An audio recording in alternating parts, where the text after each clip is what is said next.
Бүгін Тоқтоғұл Сатылғанов атындағы Улуттық филармонияда президент Садыр Жапаровтың қатысуында биринчи элдик курултай өз ишин баштады. Ага өлкөнүн бардык аймактарынан келген 1000ден ашуун делегат, ошондой эле жогорку кеңештин депутаттары, министрлер кабинетинин мүчөлөрү жана өлкөнүн мамлекеттик органдарынын жетекчилери катышууда. Курултайдын төрагасы болуп Кадыралы Кошалиев шайланды. Бектурсун Алыбаев 23 жашта. Ал курултайга катышуу үчүн Кореядан келди. Жаш делегаттын оюн, максатын уктук. Бул жыл Özgön rayonu менен Талас облусунан сезондук ишкерлер келди. Бирок алардын 100%-дан 20%-ы нелегал ишчи болуп калып атат. Анын эме бул Кыргызстан үчүн аябай бир чоң бир проблема. Эмнеге дегенде биз ошол заманда Корея өкмөтү тарабынан чорный спискке түшүп калабыз. Экинчи бул кишилер келип иштеп кеткенден кийин анын айылдаштары же болбосо шаардаштары анан кайра ошол ишке келе албайт.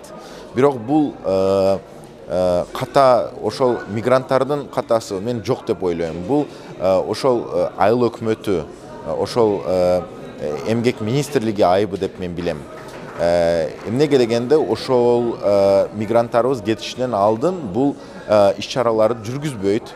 Уякта да коррупция бар. Мен кайрылып өткүм келет. Ошол айыл өкмөттөрү Кореяга ошол өзүңүздөрдүн ошол жарандарыңыздарды жөнөтүп атканда ошол бир иш-чараларды колдош керек. Бизде бир такыр бир-эки сунуш бар. Ошолорду биз айтып кетмекчимиз. Эме бизге сөз беришсе, буюрса эме ошол өкмөткө биз айтып өтмөкчүмүз. Курултайдын максаты мамлекет башчысынын эл менен түз байланышуусу болуп саналат. Ал эми курултайда чыгып сүйлөгөн делегаттар мамлекеттеги олуттуу маселелер боюнча ойлорун айтып, сунуштарын беришти. Айылда бүтпөгөн мектебибиз бар. Şu 7-8 жыл болуп калды. Кыргызстан айылында Бакай айылында Борбайлап кетинде да. Ал мектебибизде өзүңүз билгендей 2 жыл мурун олимпийский чемпиондо дүйнөнүн чемпиону болуп 2 кызыбыз чыккан. Кыргыздын желегин көтөрүп туруп. Ошодо окуган мектебибиз ал бүтпөйт мындагы.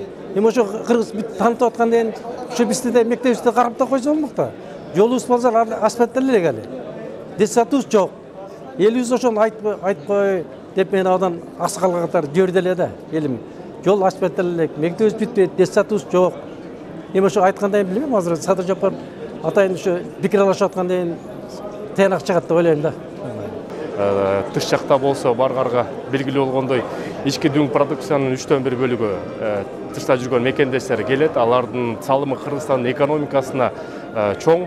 Ошону баягы үнүбүздү жеткизип, бизге да көңүл бурдуралы деген ой менен келдик. Менин оюмча быйылкы башталыш жакшы.